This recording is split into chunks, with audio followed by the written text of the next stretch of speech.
Welcome back to our continuing study through the new City Catechism. Today's question number 41 is the last one that's on prayer in this section anyway.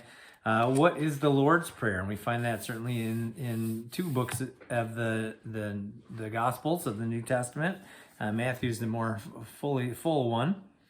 But Jesus gives us this model prayer for us, not to pray it necessarily word for word, although that can be a great encouragement to us and a great strengthening in our faith as we think through each of the points, the different ones that things that Jesus mentions and brings up to include into our prayer. And we just went through this as a church over the summer. We taught through this in a sermon series.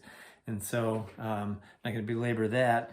But ultimately, the prayer is a dependence upon God. And Jesus points that out as we work through the Lord's Prayer. And it's kingdom-centered. It's centered on His coming kingdom. We should be praying for that His will would be done on earth as it is in heaven, and those things. And so it's about Him. It's about the spiritual matters, but it's not so spiritual that it doesn't have any earthly significance. He prays and wants us to pray for earthly things too, our daily bread, our relationships with one another, and the forgiveness that needs to happen in those. So it's both vertical and horizontal in nature, and I think we need to be praying in both of those ways. I think as a model Jesus gives to us.